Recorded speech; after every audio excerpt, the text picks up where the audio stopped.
Welcome to special debate. This is Satish. కేంద్రం తెచ్చిన కొత్త కార్మిక చట్టాలపై రగడ కొనసాగుతోంది. ఈ కొత్త చట్టాలు కార్మికులకు వ్యతిరేకమంటున్నాయి కార్మిక సంఘాలు. అయితే ఏకీకృత చట్టాలతో ప్రయోజనమే అంటోంది కేంద్రం. కొత్త చట్టాలతో టేక్ హోమ్ శాలరీ తగ్గుతుందా? అసలు ఈ కొత్త చట్టాల్లో ఏముంది? అభ్యంతరాలేంటి? 10 టీవీ స్పెషల్ డిబేట్లో మనం మాట్లాడబోతున్నాం.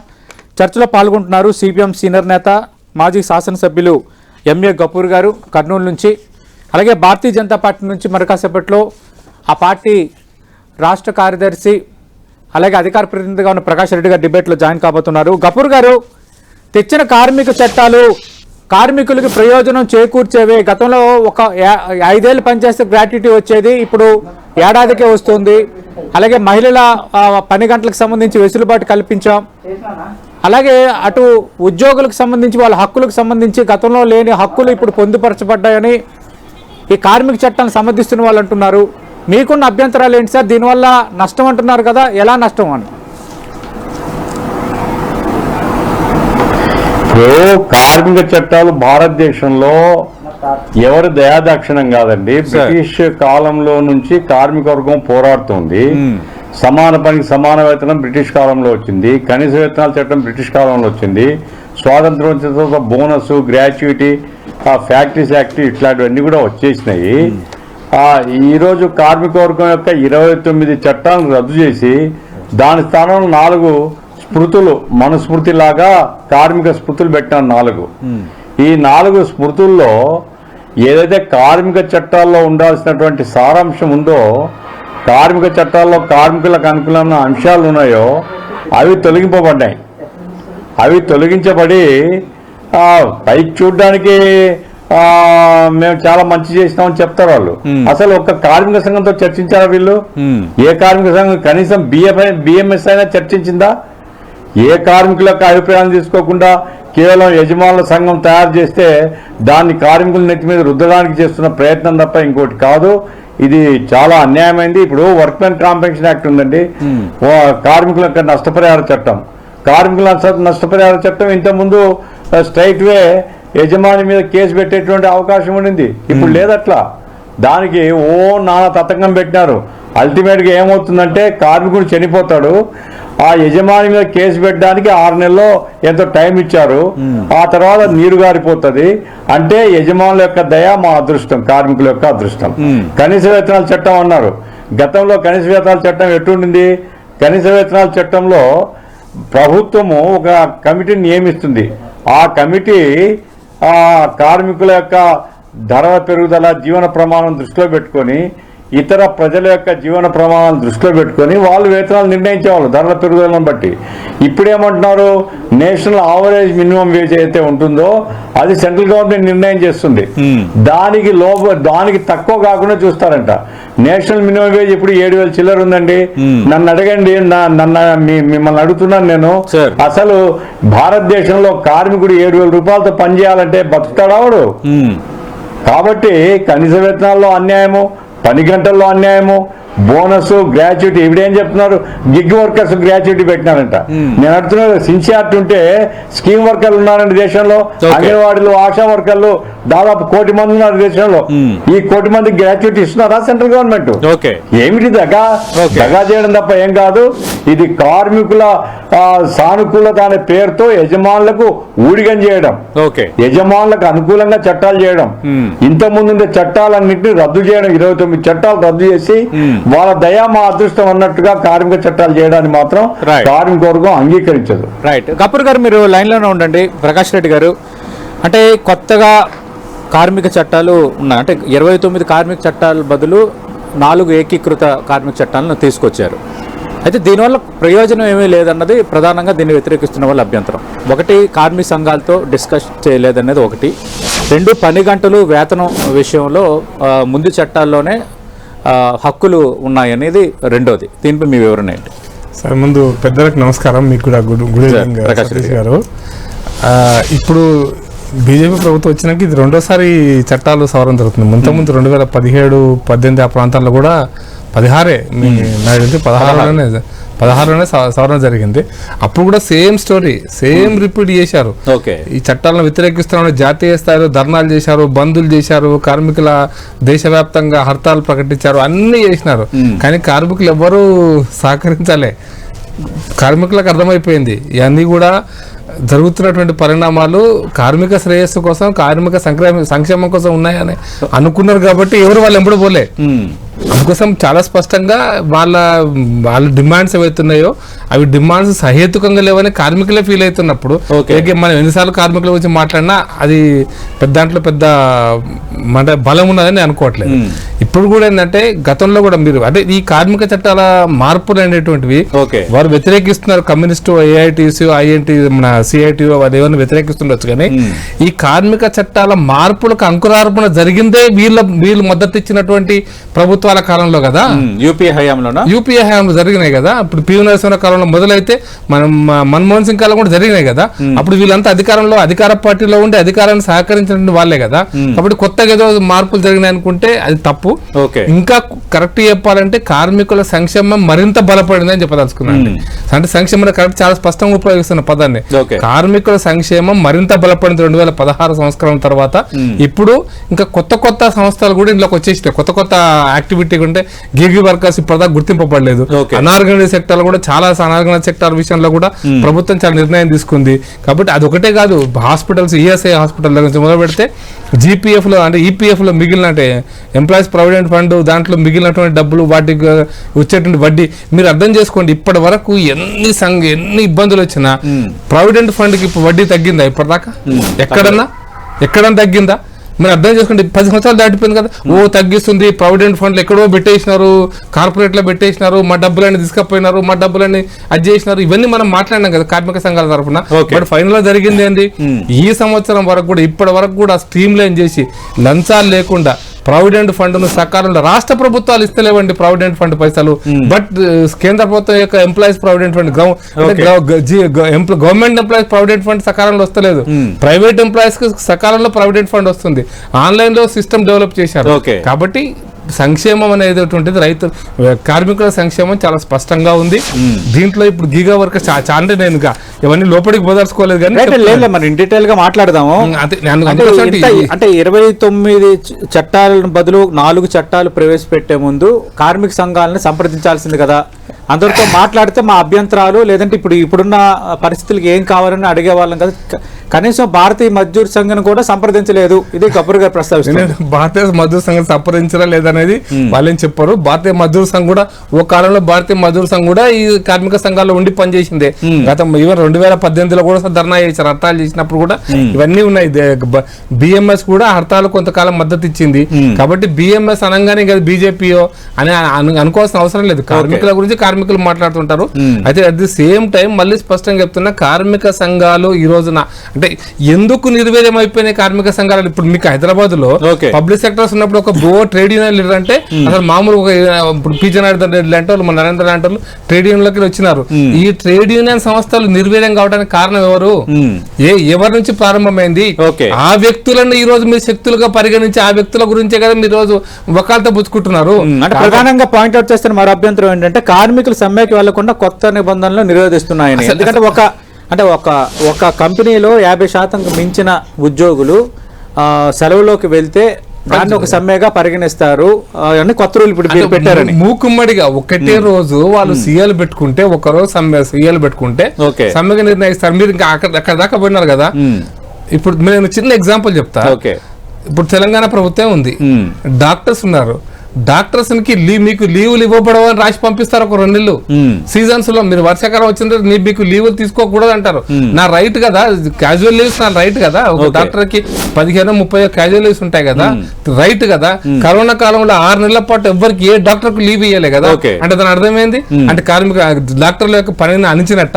అంటే నేను అందుకోసం చెప్తున్నా, అనడం కాదు. అది వేరు. ఇక్కడ ఒక కంపెనీ విధానాలు నచ్చక లేదంటే వేతనాల విషయంలో సతీష్ గారు BMS INTC 2 INT Sanjeev Reddy గారు ప్రెసిడెంట్ ఉన్న రోజు కూడా నేను ఒక పాయింట్ చెప్తున్నా. అంటే కంపెనీ బతకాలా, కార్మికులకు దాని యొక్క ఫలాలు కార్మికులకు కూడా చేరాలి.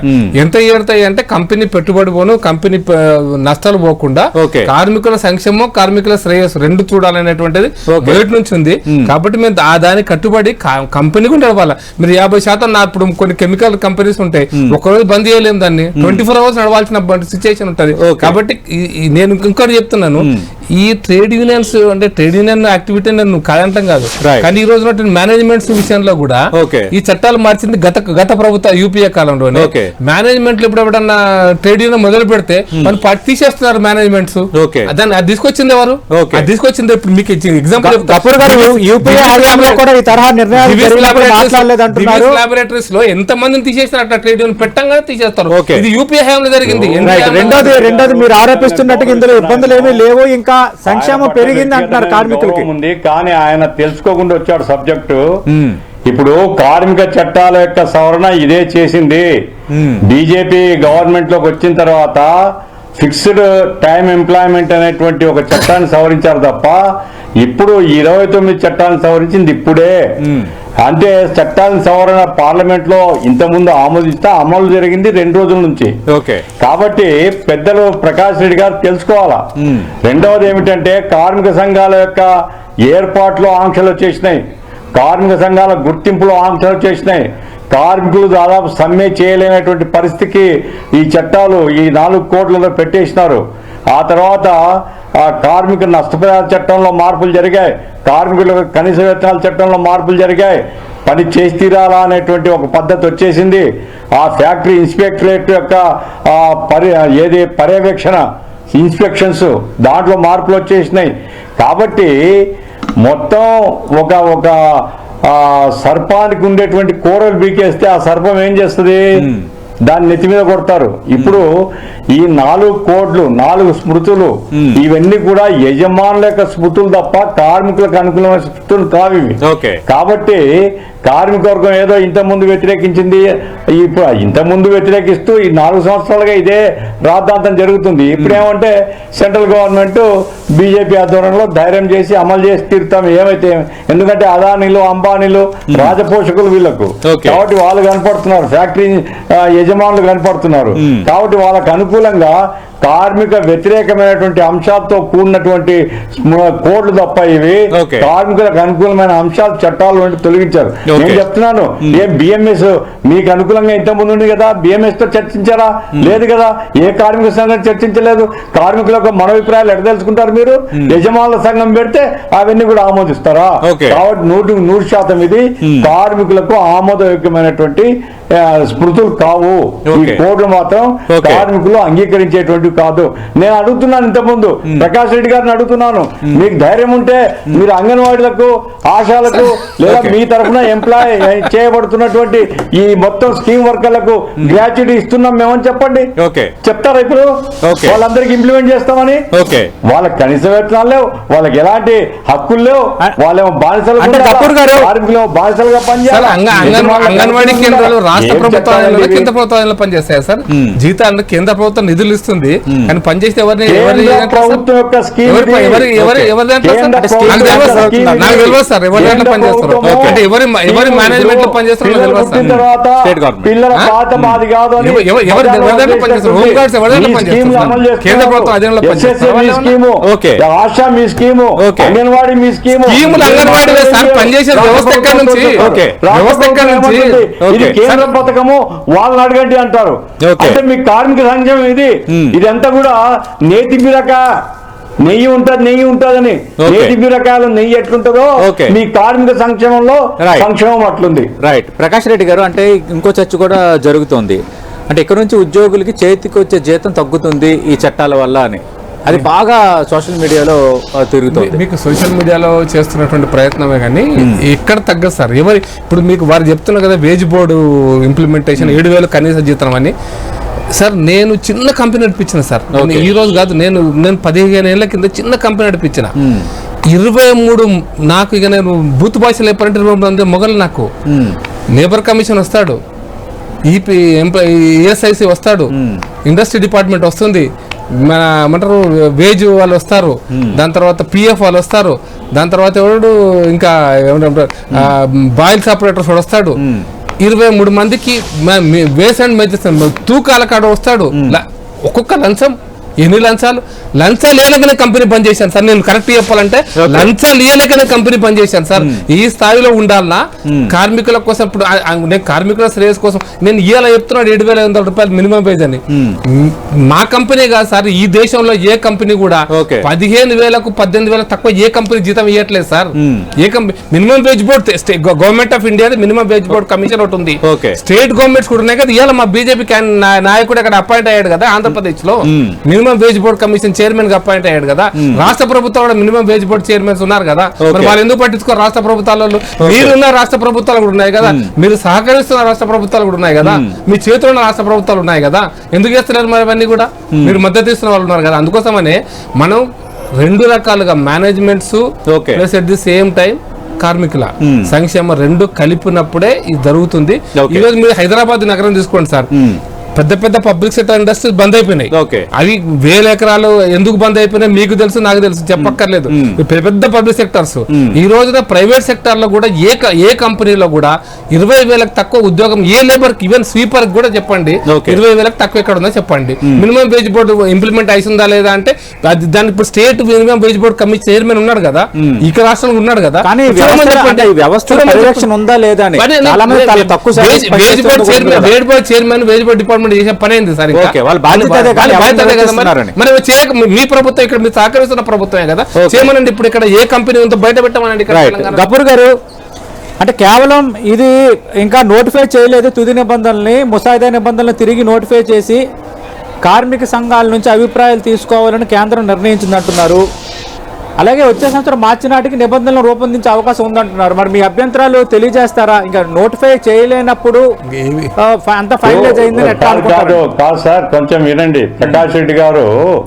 ఇప్పుడు ఇది ఎందుకు ఫోకస్ అయ్యి ముందుకు వచ్చింది అంటే 3 days కిందట సెంట్రల్ గవర్నమెంట్ నోటిఫై చేసింది ఇంప్లిమెంట్ చేస్తున్నామని. కాబట్టి ఇంప్లిమెంటేషన్ లోకి వచ్చేసినాయి. ఆమోదించడం ఎప్పుడో ఆమోదించారు పార్లమెంట్ లో, ఇప్పుడు నోటిఫై చేశారు. కాబట్టి పాత చట్టాలు 29 రద్దయిపోయినాయి, కొత్త 4 లేబర్ కోడ్లు ఇంప్లిమెంట్ అవుతున్నాయని. లేదండి, రూల్స్ కూడా రూపొందించారండి. రూల్స్ ఏమి మన కొత్తగా నిబంధనలు రూపొందించేదేమి లేదు, నిబంధనలు రూపొందించారు, నిబంధనలు ఆమోదించారు.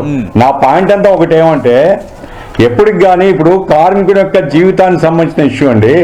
ప్రకాష్ రెడ్డి గారు పెద్దలు ఏమంటున్నారు, 25,000కు తక్కువ ఎక్కడలేదంటున్నాడు. నేను అడుగుతున్నాను, మీరు ఒక సబర్బన్ టౌన్ లేదా ఒక జిల్లా సెంటర్ పోయి షాప్ లో గుమాస్తున్నాడు కానీ ఎంత జీతం ఉందో, లేదా ఒక హోటల్లో పనిచేసే మామూలు కార్మికున్నాడు కానీ ఎంత జీతం ఉందో, 7,000, 6,000, 8,000 ఇది ఈరోజు జీతాలు. సగం కడుపుతో బతుకుతున్నారు, అర్ధాకలతో బతుకుతున్నారు. ఈ తెలంగాణ ఆంధ్ర రాష్ట్రంలో అయితే కనీస వేతనాలు 20 సంవత్సరాలు ఏంటంటే సవరింపబడలేదు. ఇప్పుడు సెంట్రల్ గవర్నమెంట్ చట్టంలో ఏం చెప్తుందంటే national average minimum wage, national minimum wage to be decided by central government. ఎంత వాళ్ళు డిసైడ్ చేసింది ప్రకాష్ రెడ్డి గారు రెఫర్ చేసుకోండి, ఇప్పుడు కాకపోయినా ఇంటికి రెఫర్ చేయండి. 7,500 రూపాయలు సెంట్రల్ మినిమం వేజ్. కాబట్టి ఇప్పుడు స్టేట్ మినిమం వేజ్ కాదు, నేషనల్ మినిమం వేజ్. కాబట్టి ఇవన్నీ కూడా కార్మిక సంఘాలతో చర్చిస్తే మీకు వాస్తవాలు తెలుస్తాయి. కాంట్రాక్ట్ చట్టం ఉంది, కాంట్రాక్ట్ అబాలిషన్ రెగ్యులేషన్ యాక్ట్, దాని కింద పర్మనెంట్ చేయాలా, పోయింది అది. అది మరింత చట్టాలు పదునైనా ఇప్పుడు దీంట్లో కొత్త చట్టాలు అది మరింత పదునుగా ఉన్నాయి. ఆ కార్మికులందరూ ఓట్లు వేయకపోతే ఇంతమంది గెలవరు. మీరు కార్మికులు మీకే ఓట్లు వేస్తున్నారు, మాకేయడం లేదు. కానీ మీ రూపాన్ని గ్రహించడంలో పొరపాటు అయిపోతుంది. దయచేసి కార్మికులను దృష్టిలో పెట్టుకోండి. మాకేం మినిమం వేజ్ మాకేం రాదు, కార్మికుల దృష్టిలో పెట్టుకోండి. కార్మిక సంఘాలతో చర్చించండి, న్యాయం చేసినారు మాకు అనిపించుకోండి. వాళ్ళ హృదయాలు మాకేముంది, మాకు పక్కన అదాని అమ్మాను చాలా అనుకుంటారా? రాబోయే కాలంలో మ్యూజిక్ ఫేస్ చేస్తారు మీరే కదా. ఉద్యోగులకి చేతికొచ్చే జీతం తగ్గుతుంది అంటే హోమ్ టేక్ జీతం తగ్గుతుంది అంటున్నారు. నిజంగా అది వాస్తవమేనా? ఆ జీతం తగ్గుతుందని నేను చెప్పలేదండి, జీతం తగ్గుతుందని నేను చెప్పలేదు. బయట ఏంటంటే ఇప్పుడు నేషనల్ మినిమం వేజ్ పేరుతో ఒక 7,500 అటు ఇట్లో నిర్ణయం చేసి ఉంది ఇప్పటికే. ఆ జీతం కంటే ఎక్కువ ఇచ్చేవాడు ఏం చేస్తాడు? తప్పించుకుంటాడు. ఇప్పుడు లేదా నాకు అవసరం లేదు నువ్వు అంటాడు. వీరికేమో పని ఉంది, నిరుద్యోగం సమస్య చాలా తీవ్రంగా ఉంది ఈ దేశంలో. కాబట్టి అయ్యా పనిలో పెట్టుకోండి, అయ్యా పనిలో పెట్టుకోమంటే ఇంత ఇవ్వలేరయ్యా నాకు నష్టం వస్తుంది అంటాడు. ఆ రకంగా అంటే లెక్క ప్రకారంగా మీకు ఇచ్చేటువంటి పే స్లిప్ లో తగ్గదు, కానీ ఉద్యోగం పోతుంది. ఉద్యోగం పోయేప్పుడు అనివార్యంగా తక్కువ వేతనానికి అంగీకరించాల్సి వస్తుంది. కాబట్టి పని గంటలు పెరిగాయి, తర్వాత మినిమం వేజ్ తగ్గుతాయి, ఉపాధి గ్యారంటీ ఉండదు, తర్వాత కార్మికుల యొక్క నష్టపరిహార చట్టం మారిపోతుంది, చాలా యాక్సిడెంట్ జరుగుతున్నాయి. ఇట్లాంటివన్నీ కూడా దయచేసి నేను చెప్పేది ఏమంటే ప్రకాష్ రెడ్డి గారు నేను మాట్లాడుకోవడం కాదు, కేంద్ర ప్రభుత్వము కార్మిక శాఖ మంత్రి ఇంత దుర్మార్గమైనటువంటి చట్టాలు చేసే ముందు కార్మిక సంఘాలతో బిఎంఎస్ తో సహా కార్మిక సంఘాలతో చర్చిస్తే కార్మికుల యొక్క మనోభిప్రాయాలు తెలుస్తాయి, ఆ రూపంలో చేయాలా. అదేమి కాదు మాకు మెజార్టీ ఉంది మేము చేస్తామంటారా? నిజమే మెజార్టీ చేస్తారు, కార్మికులు కూడా తిరగబడతారు, జరగబోయే పరిణామాలకు కేంద్ర ప్రభుత్వమే బాధ్యత వహించాలి. ప్రకాష్ రెడ్డి గారు కేవలం ఒక్క నిమిషం నా ప్రశ్న, కేవలం సంఘాలే కాదు ఆల్రెడీ బెంగాల్, కేరళ, తమిళనాడు ప్రభుత్వాలు అభ్యంతరాలు కూడా వ్యక్తపరుస్తున్నాయి. మనం చూసాం 2-3 రోజుల నుంచి. అంటే కొంచెం ఈ అభ్యంతరాలను కూడా ఏమైనా పరిగణలోకి తీసుకుంటారా?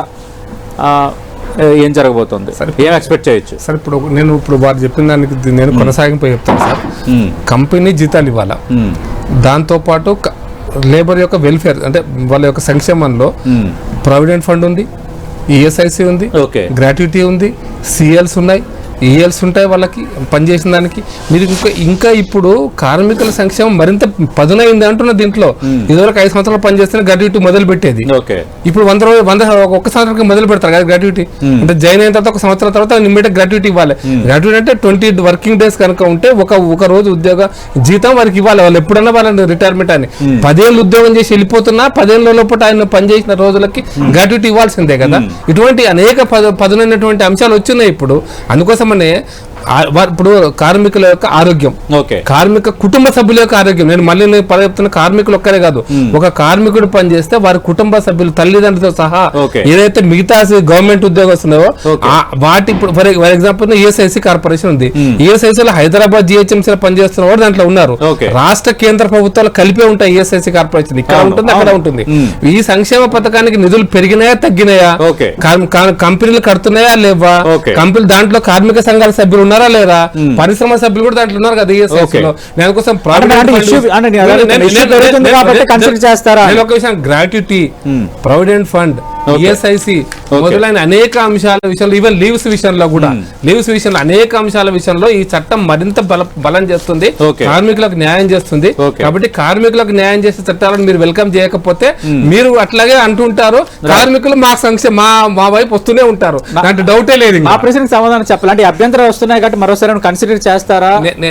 కొంత మార్పు ఏ చట్టాలైనా కూడా డ్రాఫ్ట్ వచ్చిన తర్వాత వాటిని ఇంప్లిమెంటేషన్ చేసేటప్పుడు ఇంకా మార్పులు చేర్పులు అసలు ఎప్పుడు నేను ఇంతకుముందు చెప్పాను 2016 లో కూడా మనం మీరే ఉన్నారు సార్ చర్చలో, నేను వచ్చాను పొద్దున మార్నింగ్ అవర్స్ 2016లో మనం కూడా ఈ కార్మిక చట్టాలు మారుతుంది, బీజేపీ ప్రభుత్వం మోసం చేస్తుంది కార్మికులు అప్పుడు మాట్లాడుకున్న రోజు కూడా ఉంది. కాబట్టి అవే కార్మిక చట్టాలు అంటే అవే మార్పులు ఇంకా కొనసాగి ఉంటాయి. అయితే నేను ఒక్కటి మాత్రం మీరు వేరే గారు ఉన్నారు, నేను అందుకోసం చెప్తున్నా, నేనేంటంటే మారుతున్న కాలానికి అనుగుణంగా ఎప్పుడో ఆ పారిశ్రామిక విప్లవం వచ్చిన అమెరికా యూరోప్ తీసుకోవాల్సిన అవసరం లేదు. మారుతున్న పరిస్థితులకు అనుగుణంగా కార్మికుల సంక్షేమము, కార్మికుల యొక్క అభివృద్ధి సంక్షేమం కూడా కుటుంబ సంక్షేమంతో సహా అన్ని కూడా పరిగణలోకి తీసుకోవాలి.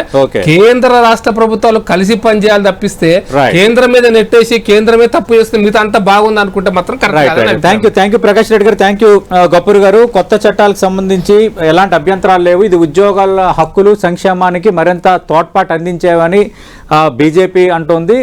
కనీసం కార్మిక సంఘాలతో మాట్లాడి ఉంటే కొన్ని అభ్యంతరాలు ఉన్నాయి, దీనివల్ల యజమానులకే ఎక్కువగా రైట్స్ వస్తున్నాయి అన్న అంశాన్ని అటు సిపిఎం కానీ కొన్ని సంఘాలు కొన్ని రాష్ట్రాలు అభ్యంతరాలు వ్యక్తం చేస్తున్నాయి. ఇంకా తుది డ్రాఫ్ట్ ఫైనలైజ్ అయ్యే వరకు ఖచ్చితంగా అభ్యంతరాలను పరిగణలో తీసుకునే అవకాశం ఉందన్నది బీజేపీ చేస్తున్న వాదన. చూద్దాం మరి కొత్త లేబర్ లాస్ జరుగుతున్న చర్చకు సంబంధించి ఇది ప్లస్సా కాదా అనేది పూర్తి స్థాయిలో అమల్లోకి వచ్చిన తర్వాత, అది అమలవుతున్నప్పుడు మాత్రమే పూర్తి స్థాయిలో ఫైండ్ అవుట్ చేయగలం. ఇది వాటి స్పెషల్ డిబేట్.